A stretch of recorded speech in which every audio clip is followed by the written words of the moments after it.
अध्याय क्रमांक 11 वचन क्रमांक 24. या ठिकाणी परमेश्वरची अद्भुत अशी योजना तुम्हाला आणि मला या वचनाच्या मार्गदर्शनातून आपल्याला मिळत आहे. पाहूया.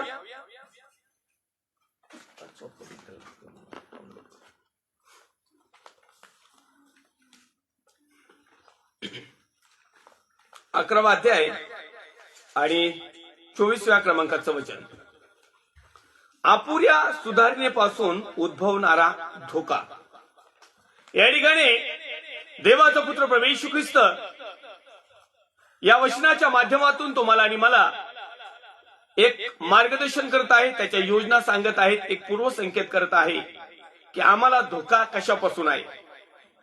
या जगामध्ये अनेक प्रकारचे धोके आहेत, पण तो आत्मिक क्षेत्रामधले हा जो एक धोका आहे हा सर्वात महत्वाचा आणि अग्रगण्य ठरण्यात आलेला आहे.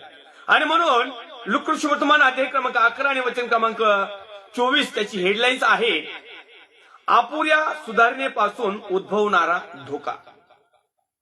आमची तर सुधारणा झाली असेल, परंतु ती जर अर्धवट झालेली असेल, आम्हाला सत्य समजलं असेल पण ते अर्धवट समजलेलं असेल, आमचं जर तारण झालेलं असेल परंतु ते जर अर्धवट झालेलं असेल, तर त्यापासून सगळ्यात मोठा धोका या जगामध्ये धार्मिक लोकांना मिळतो. या ठिकाणी वचन वाचूया. मनुष्यातून अशुद्ध आत्मा निघाला म्हणजे तो निर्जल स्थळामधून विश्रांतीचा शोध करीतो, हिंडतो आणि ती न मिळाली म्हणजे म्हणतो, ज्या माझ्या घरातून मी निघालो त्यात परत जाईल. आणि तो आल्यावर ते झाडलेले व सुशोभित केलेले त्यास आढळते. नंतर तो जाऊन आपल्यापेक्षा दुष्ट असे 7 आत्मे बरोबर घेतो आणि ते आत शिरून तेथे राहतात. मग त्या मनुष्याची ती शेवटली दशा पहिल्यापेक्षा वाईट होते. परमेश्वरच्या नावाला धन्यवाद देऊया.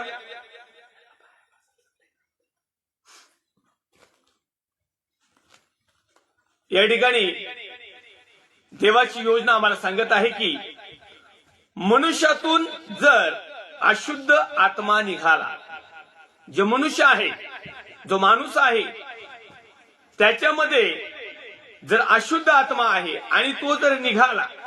आता अशुद्ध आत्म्याचे प्रकार आहेत वेगवेगळ्या प्रकारची, ज्याच्यामध्ये शुद्धीकरण नाही, ज्याच्यामध्ये पवित्रकरण नाही, ज्याच्यामध्ये सत्य नाही, ज्याच्यामध्ये आज्ञा पालन नाही, ज्याच्यामध्ये देवावर पूर्ण भरोसा नाही, ज्याच्यामध्ये देवाला आवडणाऱ्या कुठल्याच गोष्टी नाही, अशा गोष्टीला अशुद्ध म्हणतात.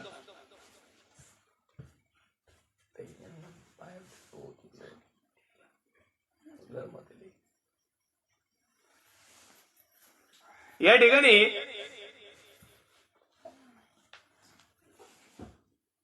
मनुष्यातून अशुद्ध आत्मा निघाला म्हणजे तो निर्जल स्थळामधून विश्रांतीचा शोध करत हिंडतो.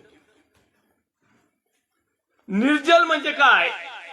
ज्या ठिकाणी पाणी नाही. आता पाण्याचा विषय काय आहे? आत्मिक देवाचं वचन. ज्या ठिकाणी आत्मिकता नाही, ज्या ठिकाणी देवाचं वचन नाही, ज्या ठिकाणी सत्य नाही, अशा ठिकाणामधून विश्रांतीचा शोध करीत येतो. विश्रांती कुठे मिळेल? कारण देवाचा पवित्र आत्मा देवाच्या वचनाकडे म्हणतो, अहो कष्टी आणि भाराक्रांत जन हो, तुम्ही सर्व मजकडे या, म्हणजे मी तुम्हाला विश्रांती विसावा देईन. म्हणजे परमेश्वराच्या चरणाकडे एक 2 गोष्टी आहेत. एक तर अशुद्ध, दुसरी गोष्ट आत्मा, तिसरी गोष्ट निर्जल ठिकाण आणि चौथी गोष्ट विश्रांतीचा शोध. 5वी हिंडणे, फिरणे, शोधणे. आणि ती न मिळाली म्हणजे तो म्हणतो, ज्या माझ्या घरातून मी निघालो त्यात परत जाईल. जे काही त्याचं घर होतं, जे अशुद्धपणाचं ठिकाण होतं, जी त्याची राहायची जागा होती, जे त्याचं दररोजचं लाईफस्टाईल होती, जो त्याचा मनसुबा होता, जो त्याच्या बेत होते, ज्याच्या त्या संकल्पना होत्या, ज्या मध्ये त्याला जगातल्या सगळ्या ख्याली खुशाली आणि जगातल्या सर्व प्रकारचा आनंद, हर्ष, उल्हास आणि सगळ्या प्रकारच्या गोष्टी, गुणगोष्टी ज्यामध्ये मिळवत असताना ज्याने परमेश्वराचा शोध घेत चालला, परंतु त्या ठिकाणी अपूर्ण सुधारणेमुळे, अपूर्ण अर्धवट सत्यामुळे, नामधारीपणामुळे, 4 पिढीच्या शिक्षणामुळे, किंबहुना गलत डॉक्ट्रिनमुळे, किंवा एखाद्या गलत प्रॉफिसाईमुळे, भविष्यवाणीमुळे तो पुन्हा एक वार त्या परमेश्वराच्या सानिध्यातून, म्हणजे देवाच्या सानिध्यातून, आज्ञाच्या सानिध्यातून, सत्याच्या सानिध्यातून, वचनाच्या सानिध्यातून, पवित्रतेच्या सानिध्यातून पुन्हा एक वार बाजूला जातो. आणि म्हणून देवाचा पुत्र प्रभू येशू ख्रिस्ताने आम्हाला एक सुंदर असं उदाहरण त्या ठिकाणी दिलंय की अपूर्ण, अर्धवट, अर्धसत्य किंवा थोडीशी सुधारणूक, म्हणजे त्याला काय म्हणतात, कामपुरता मामा. ज्यावेळेस गरज पडेल त्यावेळेस फादर साहेब, ब्रदर साहेब, पालक साहेब. ज्यावेळेस गरज पडणार नाही त्यावेळेस कुणीच काही नाही. आता मला तुम्हाला एक सांगायला आवडेल, आजच्या दिवसातलं एक असं उदाहरण आहे की मागील वर्षी याच दिवशी एक बहीण कोविडमध्ये मरण पावली होती. त्या टायमिंगला सगळे पाळक लोक बिळात बसले होते. पाळक लोक शक्यतो मिळत नव्हते, फादर लोक तर चुकीनं मिळत नव्हते, पास्टर लोक सुद्धा बाहेर पडत नव्हते. आणि मग त्या बहिणीच्या ज्यावेळेस बॉडी दिली त्यावेळेस पास्टर राजू आल्लटला फोन आला, पाळक साहेब, एकही पाळक मिळाला, आता तुमच्या व्यतिरिक्त ही जी दफनभूमीमध्ये जी काही दफन क्रिया आहे ती कोणी करू शकणार नाही. पास्टर राजू आल्लटले की अर्ध्या तासात तिथं सगळे नातेवाईक 100-50 फुटावर बसलेले आणि पास्टर राजू आल्लट त्या मैतीजवळ लावली माहिती. त्याच्यानंतर त्या लोकांनी जी कॉन्टॅक्ट केला नाही तर आतापर्यंत केला नाही. मग काल मला फोन आला एक, बाळक साहेब, क्रॉस केलाय, कबर बांधली आणि तुम्ही पेंटिंग काम करतात ना, तर त्याच्यावर आम्हाला नाव टाकून देता का, स्वर्गीय आमक फलाना बिस्तानं. मी म्हटलं उद्या सर्व्हिस कोण करणार आहे, प्रार्थना कोण करणार आहे, म्हणजे आहेत दुसरे पाळक साहेब आहेत. म्हणजे मला नाव टाकायला बोलत होते, नाव टाकायला. ही सध्याची घटना, ही अपुऱ्या सुधारणेपासून झालेला मोठा धोका. अनेक लोकांचं जीवन असंच आहे, ज्या वेळेस त्यांना गरज पडती त्यावेळेस पाळक साहेब, फादर साहेब, पास्टर साहेब जे काही असेल किंवा प्रभू येशू हे जाऊ द्या, बाकीचे पाळक साहेब, परंतु ज्यावेळेस गरज पडेल त्यावेळेस माझा प्रभू, माझ्या गुरुजी, माय गॉड, माय लॉर्ड. आणि ज्यावेळेस गरज जाईल त्यावेळेस पुन्हा एक वार गॉडही नाही, लॉर्डही नाही, फादरही नाही, पास्टर नाही. ही सध्याची गंमत. तर ही घटना का घडलेली आहे किंवा का घडत आहे त्याचं एकमेव कारण अपूर्ण सुधारणा. बऱ्याचशा गोष्टी अपूर्णपणे माहिती असल्यामुळं अर्ध्या अळकोटात अनेक लोक नवरदेव झाले, संसारात टिकले नाहीत. त्याला म्हणतात ना, उतावळा नवरा आणि गुडघ्याला बाशिंग, अशा प्रकारचे धार्मिकतेचे एक काम झालेलं आहे. काही सत्य माहिती नाही, परंतु मी एक खूप मोठा धार्मिक आहे असा झेंडा घेऊन हिंडणारे बरेचसे धार्मिक आज तुम्हाला पाहायला मिळतील. तर अशा धार्मिकांना, अशा सेवकांना, अशा बिलीवर्स, भाऊ बहीण, आई वडील आणि अशा प्रकारे याचकी काम करणारे याचकांना परमेश्वर एक इशारा देत आहे. लूकवर्तमान अध्याय क्रमांक 11 आणि वचन क्रमांक 24 मध्ये तो हेडलाईन्स मध्ये लिहितोय की अपुऱ्या सुधारणेपासून उद्भवणारा धोका.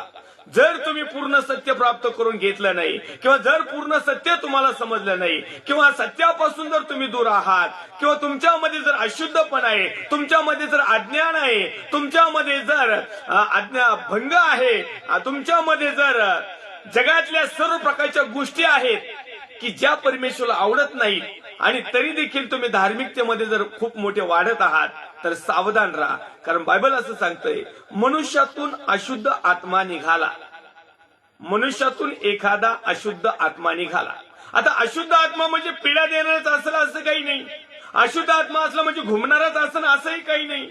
अशुद्ध आत्मा असला म्हणजे कुठेतरी वेगळे वेडे चाळे करणारा असेल असंही पण नाही.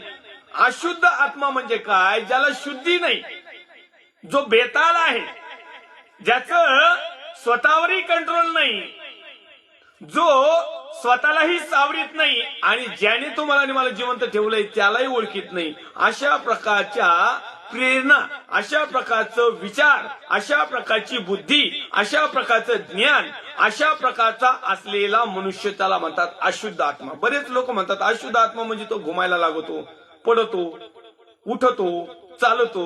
मी कालच एक व्हिडिओग्राफी पाहिली, आता मला ती दाखवता येईना, माझा मोबाईल नाही जवळ. तर त्यामध्ये असं आहे, अशुद्ध आत्मा लागलेले पडतेत आणि पवित्र आत्मा लागलेले पण पडते. बघा आता, मी लागलेलं म्हटलो, भेटलेलं नाही म्हटलो. पुन्हा एक वर ऐका, अशुद्ध आत्मा लागलेलेही पडतात आणि पवित्र आत्मा लागलेलेही पडतात. मिळालेले म्हटलो नाही मी, याचं प्रमुख कारण आहे. कारण जसं अशुद्ध आत्म्यावर लागलेले लोक जीवन जगतात आणि ते प्रार्थनेमध्ये पडतात, तसेच पवित्र आत्मा प्राप्त झालेले लोक असं जे म्हणतात ते देखील प्रार्थनेत पडतात. मग या दोघांमध्ये फरक काय? जे व्हॅलेंटर म्हणतात ना, व्हॅलेंटर पक्की पालकांच्या जवळपास असतात बघा, ते लोक पडले का उठवायला, हे पडत येत आणि ते पडत येत, दोन्ही पडत येत. मग नेमकं अशुद्ध आत्मा आहे कुणाला? तर ह्या सर्व गोष्टी काय होतात की अपूर्ण सुधारणूक केल्यामुळं, अपूर्ण धार्मिकता असल्यामुळं, अपूर्ण ज्ञान असल्यामुळं, अपूर्ण पवित्रता असल्यामुळं, अपूर्ण नियमाचं पालन नसल्यामुळं, अपूर्ण म्हणजे देवाचं वचनच समजलं नाही, अर्धवट समजा. तर अशा लोकांमधून जर कदाचित मनुष्यातून अशुद्ध आत्मा निघाला म्हणजे तो निर्जल, ज्या ठिकाणी पाणी नाही, स्थळामधून विश्रांतीचा शोध करीत हिंडतो.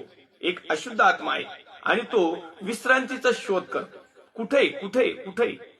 आणि ती न मिळाली म्हणजे म्हणतो, ती त्याला मिळाली नाही म्हणजे तो काय म्हणतो, ज्या माझ्या घरातून मी निघालो त्यात परत आहे, ज्या ठिकाणी मी होतो तिथून मला काढून टाकलं, किंवा जी माझी सवय होती, जे माझं व्यसन होतं, जे माझ्या वासना होत्या, ज्या माझ्या कल्पना होत्या, जे माझे बेत होते, प्लॅन होत्या, इच्छा होत्या, योजना होत्या, पूर्वसंकेत होतं, जे माझं दर्शन होतं किंवा जे मला मिळवायचं होतं आणि ते मिळवित असताना ती गोष्ट मला मिळाली नाही म्हणून मी ती सोडून दिली आणि पुन्हा एक वार ती कुठंतरी मिळती का याच्या शोधामध्ये ज्यावेळेस मी माझं जीवन जगामध्ये किंवा धार्मिकतेमध्ये वाढलो, पण तो त्याही ठिकाणी मला जर ती मिळाली नाही तर मी मनात म्हणतो की मी पुन्हा एक वार त्या पहिल्या प्लस पॉइंट कडे जाईल जिथून मी निघलो आहे.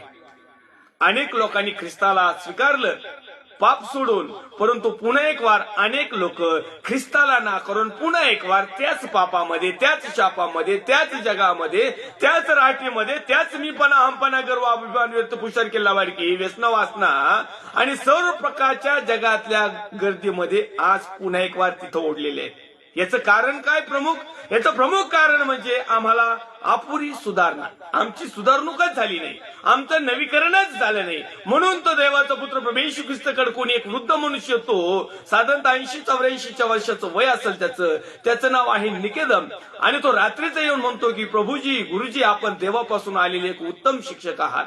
तर तो म्हणतो की उत्तम काय म्हणतोस की देवाच्या व्यतिरिक्त, परमेश्वराच्या व्यतिरिक्त कुणीही एक उत्तम नाही. तरी देखील या ठिकाणी तो म्हणत आहे की तुला नव्याने जन्म घ्यावा लागेल, तुला बदलावं लागेल, तुला सुधारणा करून घ्यावं लागेल, तुला देवाचे पूर्व संकेत, पूर्व योजना आणि परमेश्वराचे पूर्व संकेत, परमेश्वराचं दर्शन, प्लॅन, इच्छा तुला समजून घ्यावे लागतील. मग तो म्हणतो काय करावं लागेल? मग परमेश्वर ख्रिस्त त्याला म्हणताय की तुला नव्याने जन्म घ्यावा लागेल. मग त्याची जगिक बुद्धी चालते, त्याचं जगिक ज्ञान बाहेर निघतं, त्याचा अपुरी धार्मिकता, अपुरी आत्मिकता, अपुरी देवाविषयी असणारी आस्था, देव काय करू शकतो, देवाचा प्लॅन काय, देवाची योजना काय, देवाचे पूर्व संकेत काय, हे त्याला माहिती नव्हतं. त्याला केवळ नियमशास्त्र माहिती होतं. आजही अनेक लोक आहेत, शास्त्री, परुषी, याजक, सदुकी, त्याचप्रमाणे पास्टर, आणखीन जे काही फादर लोक असतील, उत्पत्तीचे प्रकटीकरण तोंडपाठी, पण काही एक फायदा नाही. त्याचं प्रमुख कारण काय की अपूर्ण सुधारणा. यांनी फक्त जगाच्या राहटीनुसार याच्यावर डॉक्टरीन केली, याचा संदर्भ पाठांतर केला, याला फेस टू फेस केलं, लोकांना कसं सांगायचं त्याची प्रॅक्टिस केली आणि लोकांपर्यंत केली, परंतु आजही आत्मिकता लोकांमध्ये नाही. त्याचं कारण असं आहे की हेच जगाच्या राहटीप्रमाणे शिकले. जर पवित्र आत्म्यापासून जर आम्ही शिकलो तर आम्हाला जगातलं कुठलंही प्रसंग येऊ आम्ही त्याला डगमगणार नाही, घाबरणार नाही. तर या ठिकाणी आम्हाला सुधारणा करण्यासाठी देवाचं वचन आम्हाला सांगतं की तो निर्जल स्थळामधून विश्रांतीचा शोध करीत हिंडतो. मला विश्रांती कुठे मिळेल याचा शोध घेतो.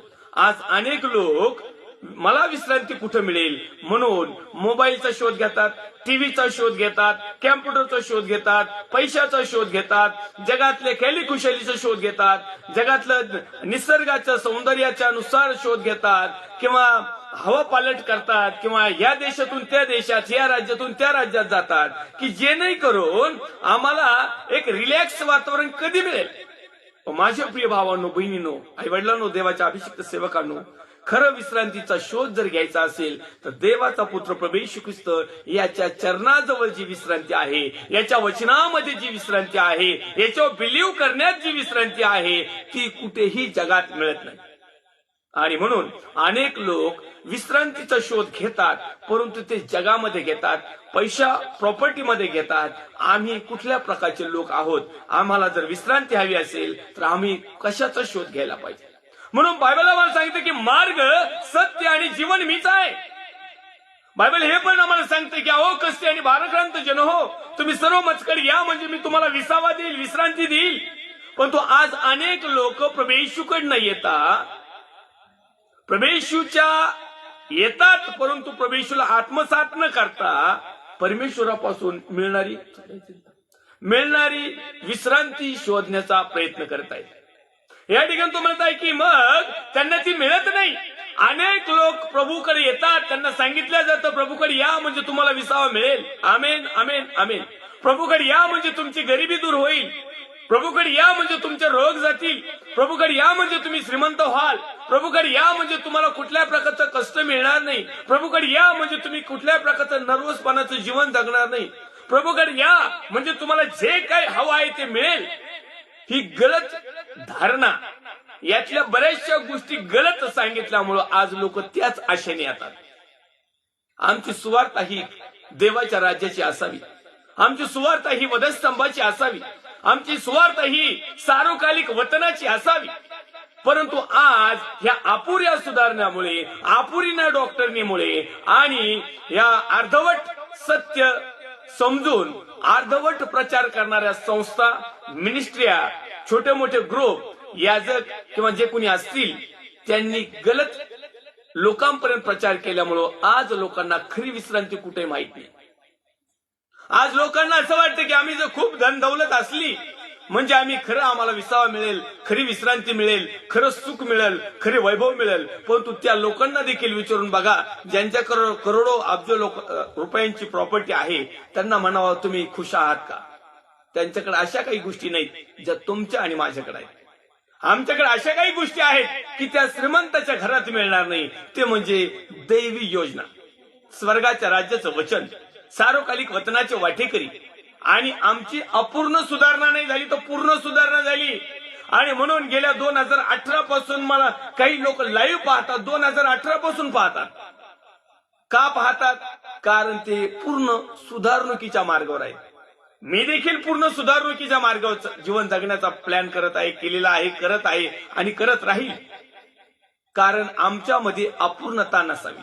केवळ एकच गोष्ट अपूर्ण असून जमणार नाही, तर आमच्या बऱ्याचशा गोष्टी अपूर्ण आहेत आणि त्या आम्हाला पूर्ण करायच्या आहेत. ज्यावेळेस देवाचं वचन आमच्या जीवनात येईल, ज्यावेळेस आम्ही परमेश्वराची योजना समजून घेऊ, त्यावेळेस आमच्यातली अपूर्णता नष्ट होईल, आमच्यातलं अपुऱ्या सुधारणा नष्ट होतील आणि आम्ही पूर्ण सुधरून पूर्ण जीवाभावाने, तो बायबल असं सांगते, संपूर्ण तनाने, मनाने, धनाने तो आपला देव परमेश्वर याचं गौरव कर, याचे आभार मान, याची उपासना कर. आणि मग अनेक लोक विश्रांतीचा शोध करीत हिंडत आहेत, परंतु ती न मिळाली म्हणजे, प्रभूकडे येऊन देखील ती न मिळाली म्हणजे, ज्या माझ्या घरातून मी निघालो त्यात मी परत जाईल. बरेचसे लोक म्हणतात नाही आता बरेच दिवस झाले प्रभूकडे आलो, प्रार्थनेत आलो, तेल नेलं, पाणी नेलं, रुमालाचे तुकडे नेले, काय न्यायचं ते नेलं, दान दिलं, देणगी दिली, दशमांश दिली, परंतु विश्रांती काही नाही, मनाला आनंद काही नाही. बाकीच्या काही गोष्टी सुधारल्यात, परंतु खरा जो दैवी आनंद हवा आहे तो काही आमच्या जीवनात नाही. मग ते पुन्हा एक वार ज्या ठिकाणाहून आलेले आहेत, म्हणजे ज्या सिच्युएशनला त्यांनी देवाचा स्वीकार केला, ज्या पोझिशनला त्यांनी देवाचा स्वीकार केला त्या पोझिशनला पुन्हा एक वार येतात, म्हणजे ख्रिस्ताला नाकारण्याचं काम करतात, म्हणजे पुन्हा एक वार आध्यात्मिक मधून जगामध्ये जातात. आणि मग जगामध्ये गेल्यानंतर एक महत्वाची घटना घडते, ती या वचनामध्ये लिहिलेली आहे. तो म्हणताय पुढे लिहित आहे की ज्या माझ्या घरातून मी निघालो त्यात परत जाईन आणि तो आल्यावर ते झाडलेले व सुशोभित केलेले त्यास आढळते. ते घर कसं असतं? झाडलेलं, सुशोभित केलेलं, डेकोरेटिव्ह केलेलं. आज आम्ही या जगातल्या घरातून निघून आध्यात्मिक घरात गेलेलो आहोत. आज ज्या वेळेस आम्ही प्रभूचा स्वीकार केला त्यावेळेच्या सिच्युएशन नुसार आजही आम्ही प्रभूमध्ये जर ठाम आहोत, किंबहुना बऱ्याच अंशी आमचं जीवन जगत असताना जे बॅग जात आहेत, ज्यावेळेस ते जगामध्ये जातात त्यावेळेस त्यांचं घर स्वच्छ आणि सुंदर आणि सुशोभित केलेलं आढळलं जातं. ते म्हणजे काय? नवीन नवीन डेकोरेशन, नवीन नवीन फॅसिलिटी, नवीन नवीन पापाचे प्रकार, नवीन नवीन लाइटिंग, नवीन नवीन पाप करण्याची संधी, नवीन नवीन व्हरायटी. जसे आपल्याला कपड्याच्या दुकानात व्हरायटी मिळतात, सोन्याच्या बाजारात व्हरायटी मिळतात, खाण्याच्या बाबतीत व्हरायटी मिळतात, अशा पाप करण्यामध्ये देखील व्हरायटी निर्माण झालेली आहे. मग हे ज्या वेळेस ते जगातलं रूप सोडून आध्यात्मिक स्वरूप धारण केलं जातं, परंतु आध्यात्मिक क्षेत्रामध्ये खरी विश्राम, खरा शांती, खरा आनंद, खरं सुख, खरं वैभव, खरी पवित्रता, खरी शुद्धता, खरं देवाचा राज्याचा वारीस, खरं देवाचा पुत्र आणि कन्या होण्याचा अधिकार न मिळाल्यामुळं जे पुन्हा एक वार त्या जगामध्ये जातात त्यांना जगातल्या गोष्टी एकदम सुशोभित दिसतात, चांगल्या दिसतात. ते उलट मानतात काय खरं नाही त्या धार्मिकतेमध्ये, काय चर्चला जाऊन फायदा नाही झाला, काय मंदिराला जाऊन फायदा नाही झाला, एवढ्या दान देणगी दशमावून दिला पण काही उत्तर नाही मिळालं. जगामधलं बरे, कारण ते उत्तमातलं उत्तम आहे. त्याने आमच्या जगिक गोष्टीची विश्राम मिळतो, जगिक गोष्टीला आनंद मिळतो, जगिक गोष्टीच्या बऱ्याचशा आमच्या समोरूप होतात आणि आम्हाला वाटतं की हाच आत्मिक आनंद आहे. काय माझ्या प्रिय भावांनो, बहिणींनो, देवाच्या सेवकांनो, आम्हाला आनंद तर हवाच आहे, देवाची योजनाच आहे, परंतु जगातला नाही तर आम्हाला स्वर्गातला आनंद हवा आहे. आणि तो स्वर्गातला आनंद, स्वर्गातला हर्ष आणि उल्हास केव्हा मिळेल? ज्या वेळेस तुम्ही आणि मी पूर्णपणे आम्ही स्वतःची सुधारणा करून घेऊ प्रत्येक गोष्टीमध्ये. मग गीत गाण्यामध्ये असेल, आराधनेमध्ये असेल, वचनामध्ये असेल, सुवार्तेमध्ये असेल, संदेशामध्ये असेल, रेव्होल्युशन मध्ये असेल, वेगवेगळ्या प्रकारच्या पीच मध्ये असेल, किंवा आमचं लाईफस्टाईल असेल, आमचं आध्यात्मिक जीवन असेल, आमची आत्मिकता असेल, आमच्या कृपादानाबद्दल असेल, आमचं देवाच्या वचनाबद्दलचं प्रेम असेल, आम्ही त्याच्यामध्ये वाढत जाऊन आमच्या विश्वासाप्रमाणे कृती आणि आचरण करणारे असेल, ही सगळ्या प्रकारची सुधारणा तुम्ही आणि मी जोपर्यंत करत नाही तोपर्यंत परमेश्वरच्या योजनेमध्ये आम्ही बसत नाही. अनेक लोकांना वाटतं जगातली एखादी स्कीम जर घ्यायची असली ना आम्हाला शासकीय, तर त्या स्कीम मध्ये काही डॉक्युमेंट्स आपल्याला साईन करून द्यावं लागतात किंवा काही डॉक्युमेंट्स आपल्याला द्यावं लागतात. जे जे ते डॉक्युमेंट्स देतील आणि त्या डॉक्युमेंट्स मध्ये जे काही अटी नियम असतील त्या जर का आम्ही पूर्ण केल्या तर त्या योजनेचा आम्ही लाभ घेऊ शकतो. अन्यथा आमच्याकडे एक दोन कागदपत्र जरी कमी पडली तर त्या योजनेचा लाभ आम्हाला घडत नाही. ती योजना भली आमच्या नावावर आलेली असली तरी चालेल, ती रिटर्न जाईल, तिचा उपभोग दुसरा कुणीतरी घेईल डुप्लिकेट मार्गाने, परंतु ओरिजिनल ती गोष्ट आम्हाला भेटू शकणार नाही जोपर्यंत आम्ही तिचं क्लिअरन्स देत नाही, जोपर्यंत आम्ही तिचं जे काही डॉक्युमेंट्स हवे आहेत किंवा जे काही प्रूफ हवा आहे किंवा त्याला जी काही त्यांना त्यांची जी मागणी असेल, आट असेल, नियम असेल, जोपर्यंत तो नियम आम्ही पूर्ण करत नाही तोपर्यंत जर जगातली फॅसिलिटी आम्हाला मिळत नाही तर असा विचार करा तुम्ही, स्वर्गातली फॅसिलिटी तुम्हाला घ्यायची आहे का? स्वर्गामध्ये काही रूल नाही का? स्वर्गामध्ये अंधाधुंदी आहे का? स्वर्ग म्हणजे काही धर्मशाळा आहे का? स्वर्ग म्हणजे काही रस्त्यातली अंगणवाडी आहे का? कुणी जाण भात घेऊन या, लोकांनी भात करून टाकला तिचा, कोणी येत आहे स्वर्गवासी लिहून मोकळा होतोय. हे आमच्या हातात आहे, परंतु केव्हा? ज्या वेळेस आम्ही पूर्णपणे आमची सुधारणा करून घेऊ, पूर्णपणे आम्ही परमेश्वराला समर्पित होऊ, पूर्णपणे आम्ही परमेश्वराचा स्वीकार करू आणि आमच्यामध्ये असणाऱ्या ज्या कमी घटी आहेत, आमच्यामध्ये असणारे जे पाप आहेत, आमच्यामध्ये असणारी जी आज्ञाभंगता असेल, आमच्यामध्ये असणारी जी अशुद्धता असेल, तिला झुगारून आम्ही देवाच्या गौरवासाठी जर नवीन झालो, सुधारणा करून घेतली, सुधारलो. आपण नाही कहतो सुधार, एकच संधी भेटली, आता एवढ्या वेळेस चान्स आहे, लास्ट चान्स, सुधारलं तर ठीक आहे, नाही तर मग संपला विषय. असंच आहे. देवाने आतापर्यंत आम्हाला सुधारण्याच्या भरपूर चान्सेस दिलेले आहेत, परंतु आतापर्यंत काही आम्ही त्याचा उपभोग घेतलेला नाही. माझे प्रिय भावांनो, बहिणींनो, देवाच्या अभिषिक्तांनो, मी तुम्हाला नम्र विनंती करतो की या संधीचा ताबडतोब फायदा घ्या, अन्यथा आमचं जीवन तहस नस झाल्याशिवाय राहणार नाही आणि तो आल्यावर ते झाडलेले व सुशोभित केलेले त्यास आढळते. आता एवढंच नाही, तो जगामध्ये ज्यावेळेस धार्मिक मनुष्य जगामध्ये जातो, जगाला स्वीकारतो किंवा जगातली गोष्ट त्याला आवडायची वाटते, तर एवढ्या पुरतो मर्यादित राहत नाही, तर तो जो धोका आहे, तो मेन धोका आता चालू होत आहे. कधी? 26 वाचनाला. नंतर तो जाऊन आपणापेक्षा दुष्ट, म्हणजे पहिला साधा अशुद्ध आत्मा होता, एक साधी चूक होती, एक साधं पाप होतं, एक साधी आज्ञाभंगता होती किंवा एक साधं देवाच्या विरोधात केलेलं पातक होतं. परंतु ज्यावेळेस तो जगामध्ये जातो तेच पातक घेऊन, त्यावेळेस काय होतं, तो जाऊन आपणापेक्षा दुष्ट असे 7 आत्मे बरोबर घेतो.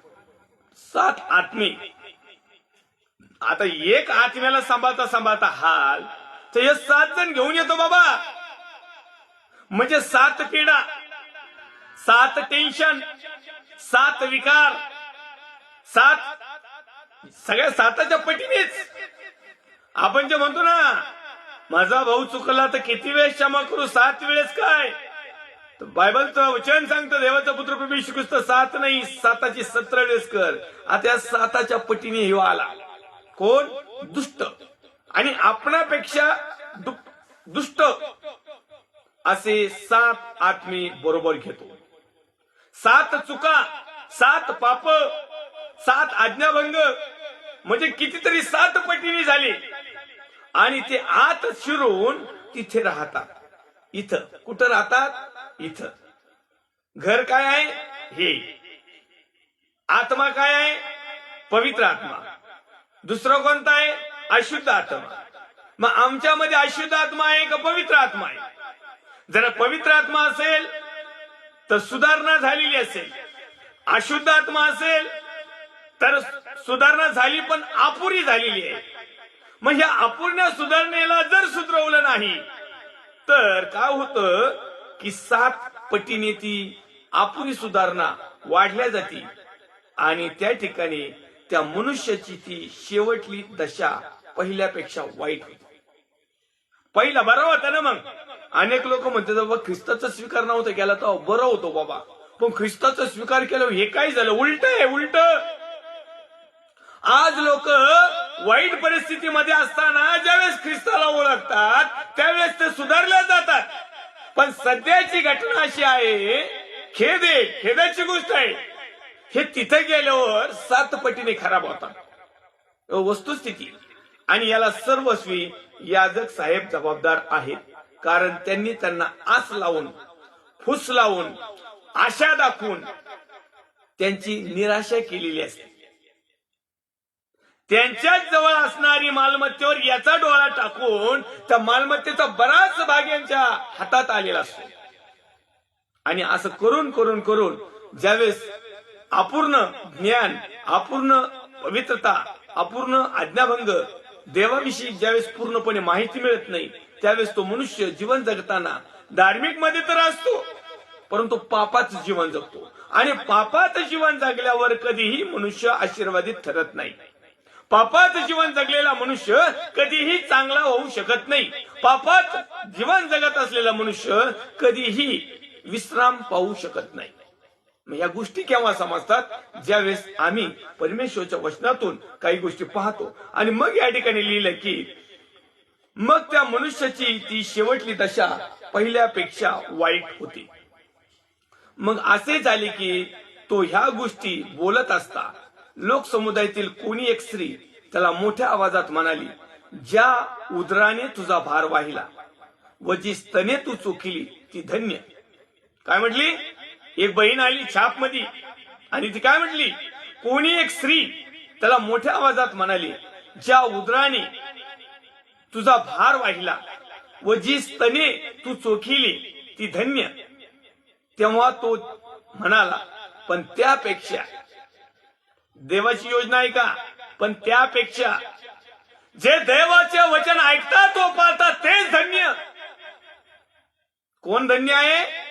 जे देवाचे वचन ऐकतात व पाळतात तेच धन्य आहे. स्वतःची स्त्री स्वतः प्रभू येशू ख्रिस्ताला म्हटली की ज्या उदराने, म्हणजे ज्याने कढा काय त्याला काय म्हणतात, खांद्यावर कढावर घेतलं, ज्याने कढावर खांद्यावर घेतलं आणि ज्या आईचं तू दूध पिला, स्तने चोखिली ती धन्य. ती आई धन्य म्हणले, ती बहीण म्हणली. ती एक स्त्री होती, तिला एक अभिमान वाटला, वाव व्हेरी नाईस, काय जबरदस्त आहे प्रीच. आणि मग ती म्हटली का बाबा, ज्या गर्भाशयातून तू आलास, ज्या आईने तुला वाढवलं, ज्या आईने तुला सांभाळलं, ज्या आईचं तू दूध पिलास, ज्या आईने तुला कडा खांद्यावर वागवलं, ज्या बापाने तुला डोक्यावर घेतलं, ते धन्य आहेत बाबा.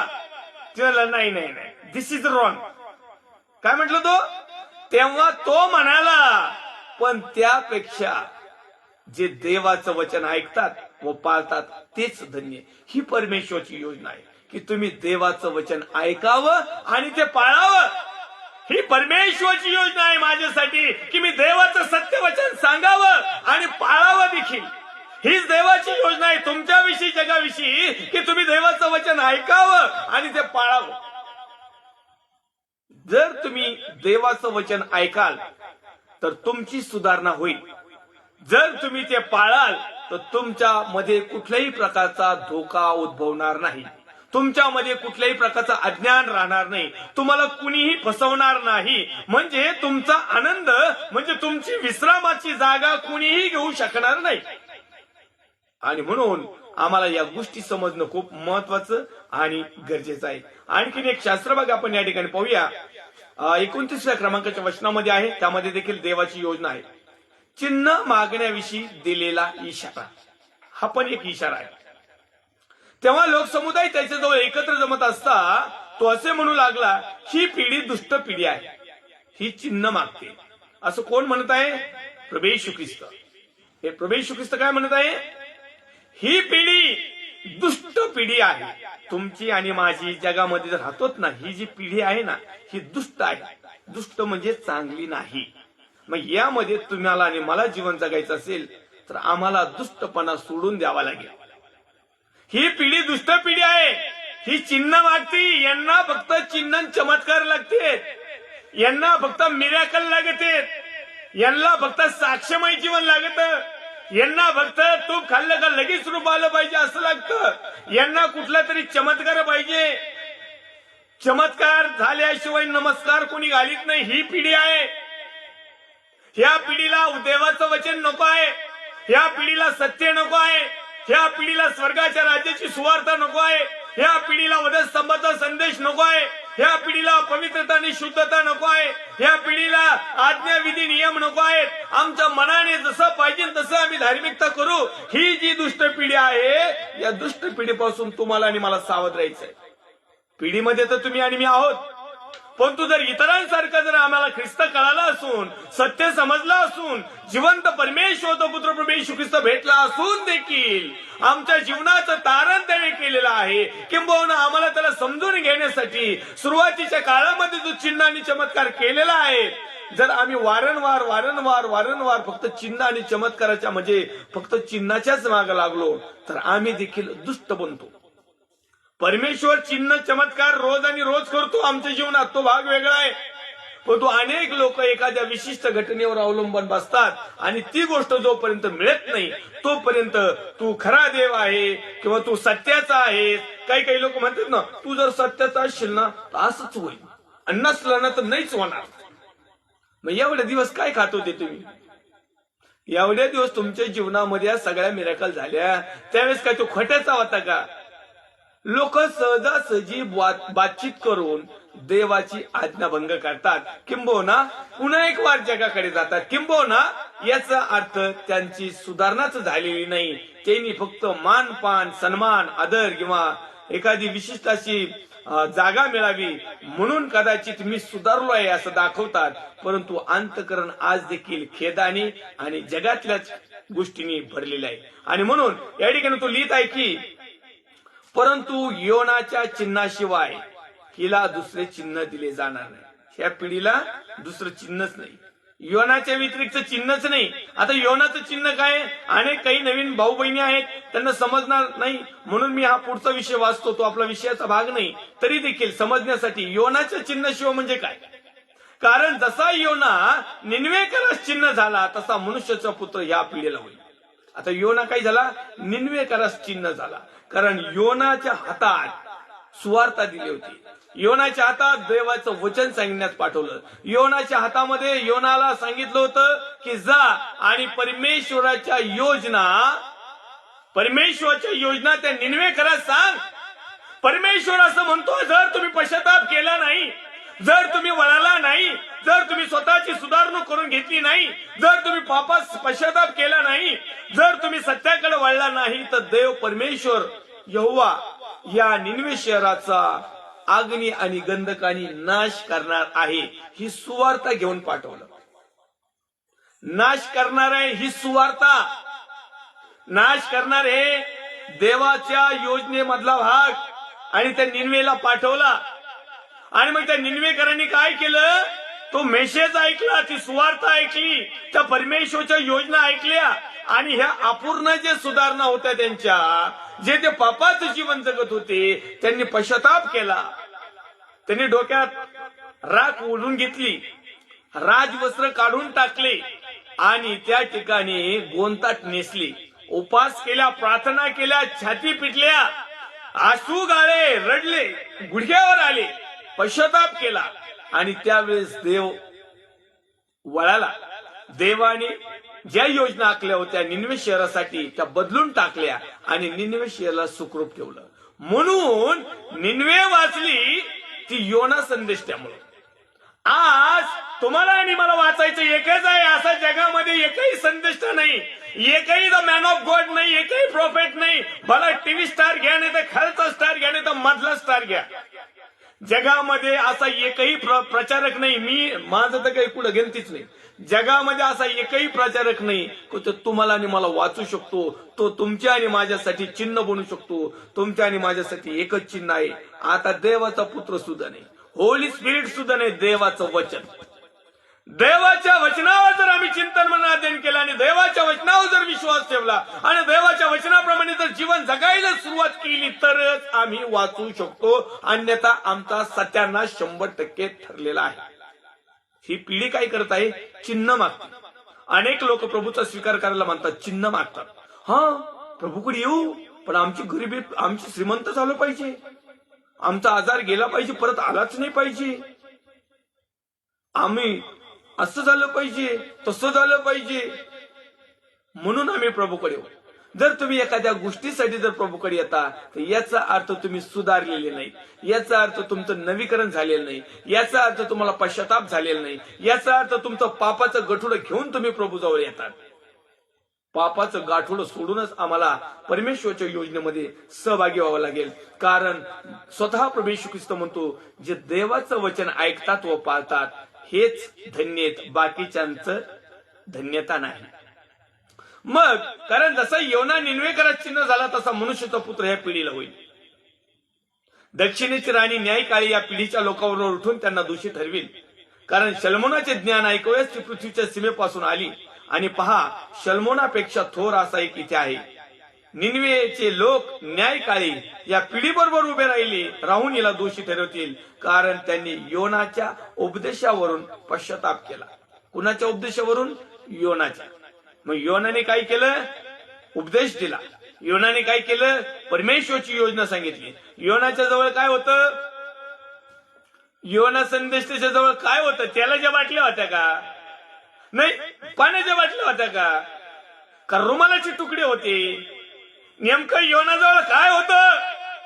माझ्या प्रिय भावांनो, बहिणींनो, आई वडिलांनो, देवाच्या अभिषिक्तांनो, आज आम्हाला हे समजलं पाहिजे की देवाच्या सेवकाजवळ काय असावं. आम्हाला वाटतं देवाच्या सेवकाजवळ चिन्ह असावेत, चमत्कार असावेत, पाणी असावं, तेल असावं, रुमालाचे तुकडे असावे, अभिषेक असावं. ठीक आहे, प्रेज द लॉर्ड, चांगली गोष्ट आहे, हे तर असावंच. परंतु सगळ्यात महत्वाचं देवाचं वचन त्यांच्याबरोबर असावं आणि देवाच्या वचनाचं सत्य रेव्हलेशन त्यांनी देणारं असावं आणि लोकांनी ते ऐकणारं असावं आणि देणाऱ्याने आणि ऐकणाऱ्याने कृती आणि आचरण करणारं असावं. ही देवाची योजना आहे. हे पूर्वसंकेत आहेत.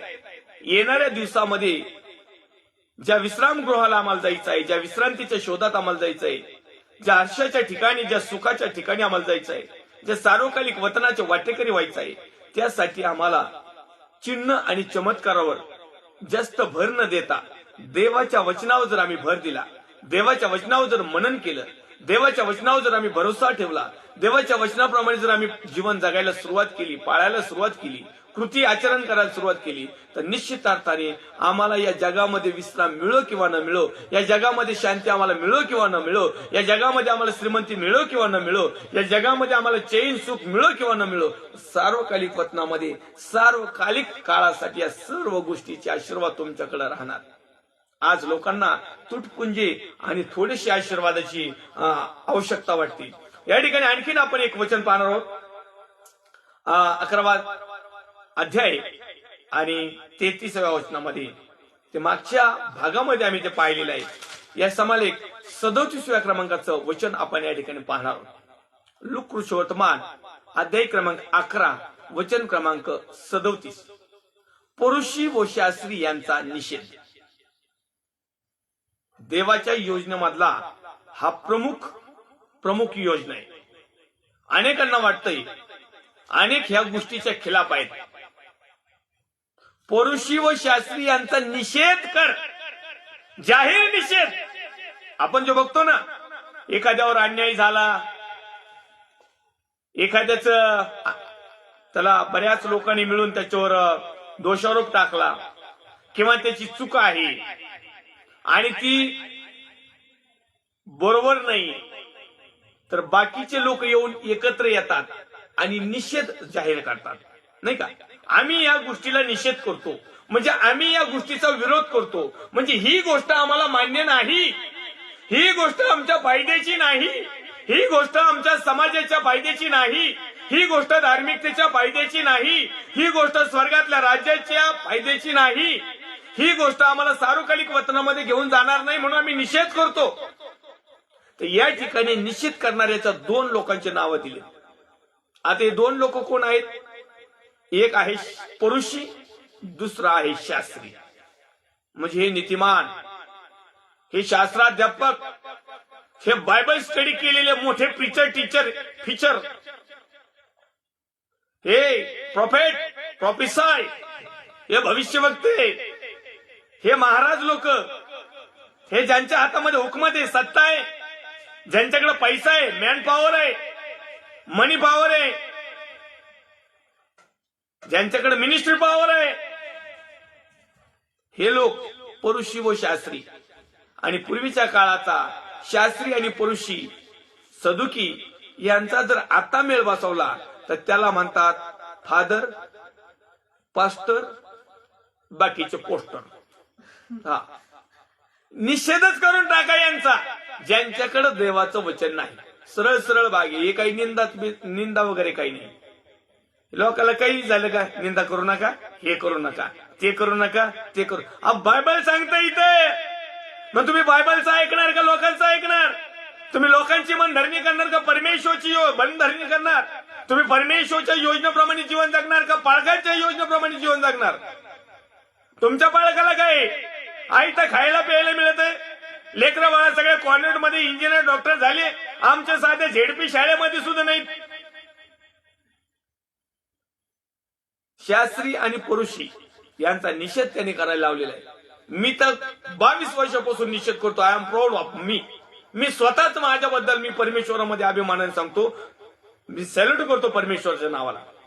मी या गोष्टीचा 22 वर्षापासून निषेध करत आहे.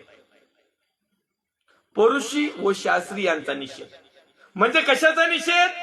असत्याचा, अपूर्ण सुधारणेचा.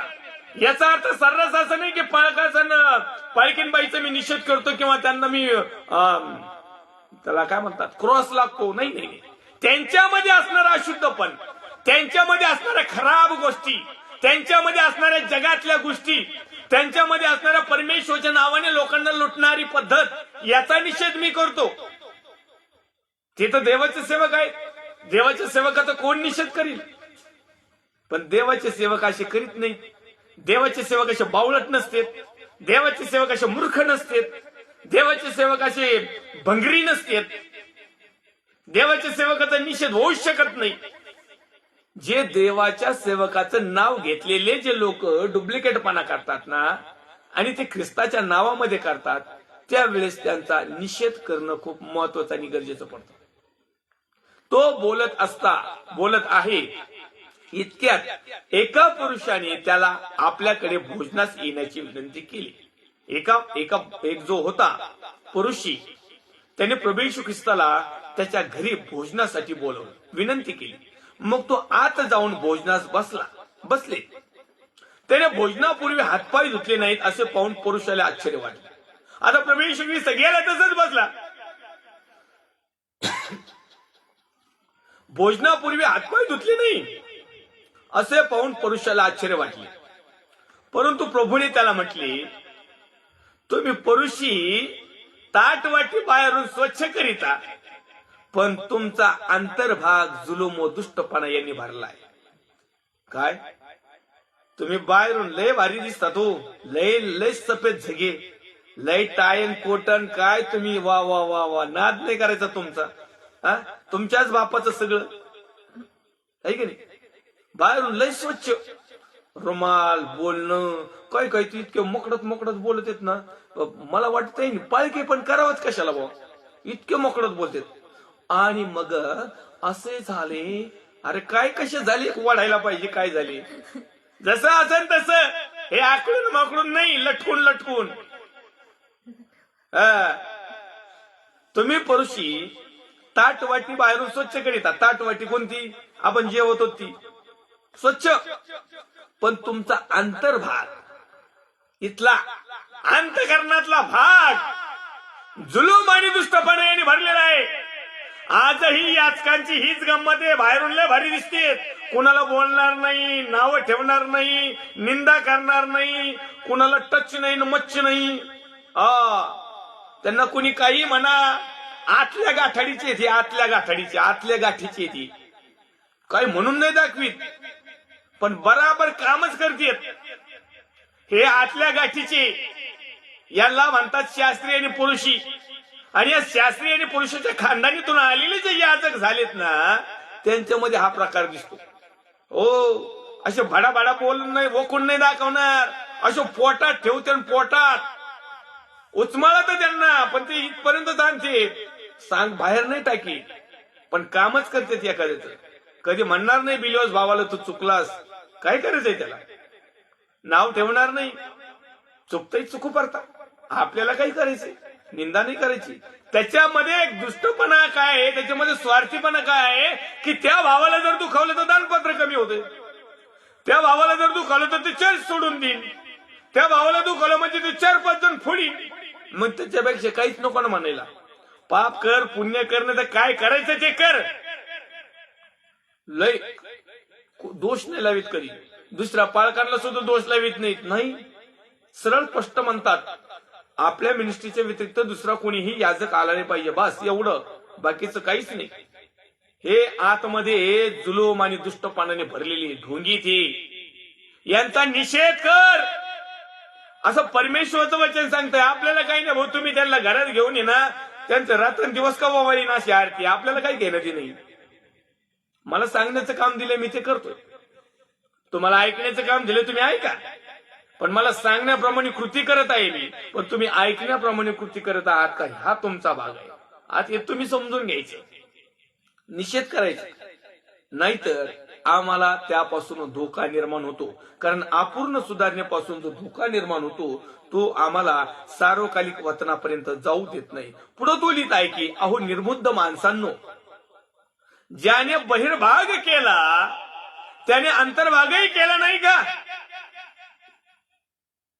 तर जे आत आहे त्यांचा म्हणजे कशाचा? सद्भावनेने. जे सद्भावनेने आहेत, चांगल्या भावनेने आहे, तर तुम्ही दान करताना सद्भावनेने करा, चांगल्या भावनेने करा. दान धर्म करा म्हणजे पहा सर्व तुम्हाला शुद्ध आहे. आता दान धर्म कुणाला करायला लावलाय? याच शास्त्री आणि पुरुषांना करायला लावलाय. आज हेच शास्त्री पुरुष आमच्याकडून दान धर्म करून घेते. उलट झाले, उलट चोराच्या उलट्या बॉम्बा. दान धर्म कुणाला करायला लावलाय? ज्याच्याकडे. त्याला ना भिकारी कधी दुसऱ्याला भीक देईल का? मला सांगा. ज्याच्याकडे आहे, श्रीमंत ज्याला म्हणतात, किंवा मिडल क्लासचा म्हणा, किंवा ज्याच्याकडे स्वतः खायला आहे आणि थोडस जास्त आहे, तर इतरांना जो देणारा असतो त्याला दानशूर म्हणतात, दान धर्म करणारा म्हणतात. ते कुणाला करतात? ज्याच्याकडे नाही त्याला. आता आमच्याकडे जे काय आहे, आम्ही ज्यांना कुणाला देतो ते आपल्यापेक्षा भिकारी आहेत का? मला पहिले सांगा. तुम्ही ज्या याचकांना दानपात्र देता ते तुमच्यापेक्षा गैर गुजरी आहेत का? नाही. तुमच्यापेक्षा त्यांच्याकडे तुम्ही तुलना करा घडीभर. तुमच्या घरात काय वस्तू आहेत आणि त्यांच्या घरात काय वस्तू आहेत. तुमचे लेकरं कुठे शाळेत जाते, त्यांचे लेकरं कुठे जाते. तुमच्या लेकराची फी किती, त्यांच्या लेकराची फी किती. त्यांचे सोपं सेट किंवा त्यांचं बाकी सेट बघा, डेकोरेशन तुमचं काय. हे सगळ्याची गोळाबेरीज करा. जर तुमच्यापेक्षा जर भिकारी असले तर त्यांना सद्भावनेने चांगल्या अर्थाने दान देत जा. मी तुम्हाला नम्र विनंती करतो. तुमच्यापेक्षा भिकारी जर असले तर, तुमच्यापेक्षा गैरगुजरे असतील तर, तुमच्यापेक्षा असे खालच्या कनिष्ठ दर्जाचे असतील तर, तुमच्यापेक्षा असे दोम करणारे असतील तर, तुमच्यापेक्षा कमी प्रतीचे असतील तर, तुमच्यापेक्षा कमी पैसे त्यांच्याकडे असतील तर त्यांनाच तुम्ही दान द्या. पण जर का तुमच्यापेक्षा कितीतरी पटीने त्यांच्याकडे प्रॉपर्टी निघली, मग मात्र त्यांना दान धर्म करू नका. उलट त्यांना सांगा की आता तुमची पाळी आहे, आम्हाला दान धर्म करायची. मग आपण त्यांना म्हणायचं, साहेब आम्ही भिकारी, आम्हाला द्या. काय फरक नाही पडत. लाज वाटू नका देऊ. दान धर्म करणं चांगला असतो. त्यांना सांगा या जग लोकांना तुम्ही दान धर्म करीत झाला. कारण आता तुम्ही काय आमच्या सर्वसाधारण बिलिओस लोकांसारखे काही गरिबी नाही. मग 100-2,000 लोकांना डसून तुमची प्रॉपर्टी भरपूर झाली. आता तुम्ही लोकांना दान धर्म करायला शिकवा. जे तुम्ही शिकवतायत ना, आता तुम्ही स्वतः करायला शिका. ही आता सध्याची गंमत. असं चुकून पण होणार नाही. मग नाही होणार ना, तर त्या चर्चला जाऊ नका. सरळ ओपन चॅलेंज, ओपन आव्हान आहे आपलं. त्या चर्चला गेले का तुम्ही नरकात गेले. भला हा मेसेज तुमच्या पालकाला सांगा, तर माझा फोन नंबर द्या, मी बोलतो त्यांच्याशी. ही वस्तुस्थिती, ही रियालिटी, या परमेश्वराची योजना आहेत. काहींना फक्त घ्यायचं शिकवलं, द्यायचं नाही का शिकवलं. तर ज्या वेळेस तुम्ही द्याल, कारण हे लोक काय आहेत, हे आतून जुलूम आणि दुष्टपणाने भरलेले आहेत. आपण डायरेक्ट भाडा बोलून जातो. हे केसानी गळा कापणारी लोक आहेत. अहो निर्बुद्ध माणसांनो, ज्याने बहिर्भाग केला त्याने अंतर्भागही केला नाही काय. तर जे आत आहे म्हणजे सद्भावनेने दान धर्म करा म्हणजे पहा सर्व तुम्हा शुद्ध आहे. परंतु तुम्हा पुरुषाची केवढी दुर्दशा होणार. कारण तुम्ही पुदिना, सताप, प्रत्येक भाज्याचा दशांश देता, पण न्याय व देवाची प्रीती ह्याकडे दुर्लक्ष करता. ह्या गोष्टी करायच्या होत्या तर त्या सोडायच्या नव्हत्या. तुम्हा पुरुषाची केवढी दुर्दशा होणार. कारण सभास्थानात श्रेष्ठ असणे व बाजारात नमस्कार घेणे तुम्हाला आवडते. तुमची केवढी दुर्दशा होणार. कारण तुम्ही न दिसणाऱ्या कबरांसारखे आहात. त्याच्यावरून माणसे न समजतात चालतात. कब्रस्तानात गेलो काही नाही. ज्यांनी कबर बांधली नाही ना, ज्यांच्या गुरी इथं बघा, आम्ही मैतीला चाललो, दन तुडवीत चलवतो. हे शास्त्री पुरुष त्यांना तुडवीतच चला. येशूच्या नावात मी आलेल्या सर्व लाईव्ह सेशनला जुडणारे सर्व देवाच्या अभिषिक्त सेविकांचं मनापासून हृदयापासून स्वागत करतो. आपला वेळ झालेला आहे, त्यावेळेस आपल्याला थांबावं लागेल. पुन्हा एक वार लूका वर्तमान अध्याय क्रमांक 11 आणि वचन क्रमांक 44 पासून आपण पुढच्या लाईव्हला येऊया, उद्याच्या 44 पासून. ओके. लाईव्ह सेशनला जुडणाऱ्या पुन्हा एक सर्वांचं मी प्रभू येशूच्या नावात स्वागत करतो. या समाला आपण प्रार्थना विनंती करूया. आपल्या भारत देशासाठी येणाऱ्या आमच्या भावी जीवनामध्ये जे संकट, त्रास, समस्या, चिंता, काळजी, टेन्शन, ताण, दबाव असेल, जे आमचं साकडं, आमचं मत, म्हणणं, गाऱ्हाणं, प्रार्थना, विनंती असेल, या सर्वाबद्दल आम्ही परमेश्वरचे आभार मानूया, प्रार्थना करूया. पवित्र थोर सेनाधीश दे बापा, जशा आहोत तसे तुझ्या पवित्र हातामध्ये येत आहोत. प्रभू येशू ख्रिस्ताच्या प्रेमळी सामर्थ्यवान नावात आम्ही प्रार्थना विनंती करतो. प्रिय प्रभू येशू, तुझ्या प्रत्येक अभिषिक्त विश्वासणारी तुझ्या सर्व सेवक सेविका तुझ्या पवित्र हातामध्ये येतो. परमेश्वर देव, त्यांच्या समस्या, चिंता, काळजी, टेन्शन, ताण, दबाव, आजार, विकार, बंधन, जोखडं, सर्व कर्जबाजारीपणा किंवा त्यांच्या ज्या मनीषाईच्या प्लॅन असतील, प्रभू जे जे तुझं आत्मिक राज्य शोधण्याचा प्रयत्न करतायत, जे जे तुझं सार्वकालिक वतन शोधण्याचा प्रयत्न करतायत, जे जे प्रभू देवाचं राज्य मिळवण्यात झटत आहेत, ते झटत असताना त्यांना जगात लागणाऱ्या सर्व जे बंधन जोखड आहेत, प्रभू येशूच्या नावात तुटल्या जाऊ दे. प्रत्येकाच्या नावाप्रमाणे, गरजेप्रमाणे प्रत्येकाला उत्तर दे आणि सालस मनाने परमेश्वर देव मोठ्या विश्वासाने कृतीसह आचरण करण्यासाठी आम्हा प्रत्येकाला मार्गदर्शन कर. यास आम्हाला मी प्रार्थना करतो माझ्या भारत देशासाठी, भारत देशाचे सर्व राज्य, विशेष करून माझा महाराष्ट्र राज्याचे मुख्यमंत्री मान्य उद्धवजी साहेब, त्यांचे सर्व सहकारी टीम, विरोधी पक्ष नेते मान्य देवेंद्र फडणवीस साहेब, त्यांचे सर्व सहकारी टीम, सर्व पोलीस डिपार्टमेंट, डॉक्टर्स, नर्स, सेवाभावी संस्था, भारत देशाच्या सरहदीचे संरक्षण करणारे मिलिटरी पोस्ट जवान, त्यांचे कुटुंबीय, सर्व शेतकरी, त्यांच्या समस्या, प्रॉब्लेम येशूच्या नावात दूर कर आणि होते तुझ्या नावाचा महिमा आणि गौरव. आणि परमेश्वर आम्ही अपूर्णपणे नव्हे तर पूर्णपणे आम्ही सुधारून स्वतः प्रभू तुझ्यामध्ये वाढावं आणि जीवनामध्ये जगत असताना एक चांगल्या प्रकारचं धार्मिक, आत्मिक, शुद्ध, पवित्र, ज्ञानाचं, संयमाचं आणि तुझ्या सहभागीतेतलं जीवन जगावं, यासाठी तू आम्हाला उत्तम मार्गदर्शन कर. दिलेल्या सर्व आशीर्वादाबद्दल आम्ही तुझे आभार मानत. ख्रिस्त येशू जो होता, जो आहे, जो येणार आहे, त्या पवित्र प्रभू येशू ख्रिस्ताच्या प्रेमळ आणि सामर्थ्यवान नावात छोटीशी प्रार्थना मागतो स्वर्गीय पित्या त्वयी. आमेन. प्रभू येशू रक्त की जय, प्रभू येशू रक्त की जय, प्रभू येशू रक्ताचा जय जयकार असो. Amen, amen, amen. Praise the Lord. Thank you.